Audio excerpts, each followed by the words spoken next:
Good morning, everyone. I am Nikun Chaudhary, Assistant Professor in Commerce Department. Currently, I am recruited in Government Degree College, Bahua Dehat, Fatehpur. This is my seminar presentation for 22 Online Faculty Induction Program, UGC Malvi Mission Teacher Training Center, conducted by Aligarh Muslim University. My topic is the Constitution of India Preamble. Constitution of India Preamble.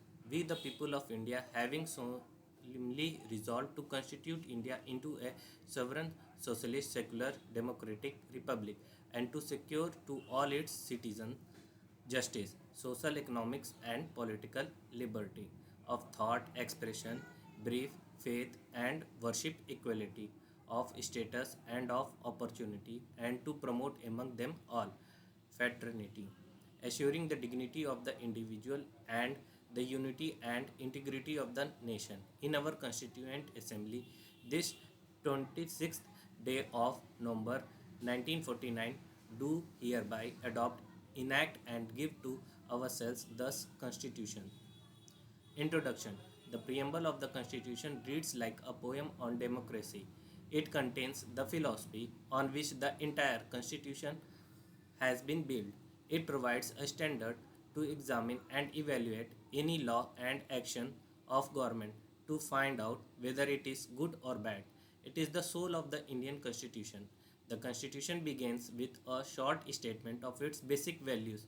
This is called the preamble to the institution. Taking inspiration from American model, most countries in the contemporary world have chosen to begin their constitution with a preamble. It mentions the source from where the constitution derived its power, that is the people of India. It prolongs the nature and objective of the Constituent Assembly behind drafting the constitution. The Constituent Assembly adopted it on the 26th of November 1949. The source of the Constitution. We, the people of India. The Constitution has been drawn up and enacted by the people through their representatives and not handed down to them by a king or any outside powers. Nature of Indian state. Sovereign. People have supreme right to make decisions on internal as well as external matters. No external power can dictate the government of India. Socialist. Wealth is generated socially and should be shared equally by society. Government should regulate the ownership of land and industry to reduce socio-economic inequalities. Secular. Citizens have complete freedom to follow any religion, but there is no official religion. Government treats all religious beliefs and practices with equal respect. Democratic, a form of government where people enjoy equal political rights, elect their ruler, and hold them accountable. The government is run according to some basic rules. Republic, the head of the state is an elected person and not a hereditary position. Objectives of Indian state. Justice. Citizens cannot be discriminated on the ground of caste, religion and gender.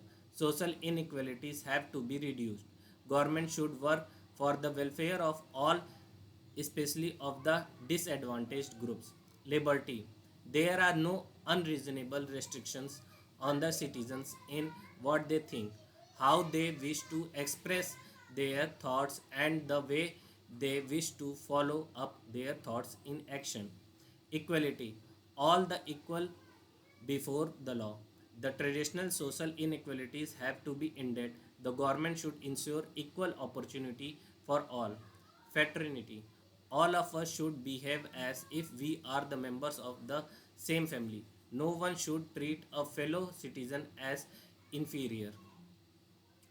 42 Amendment Act 1976. The 42 Amendment marked the preamble as an integral part of the Constitution of India. It was clearly opened in the Keshwanand Bharati judgment.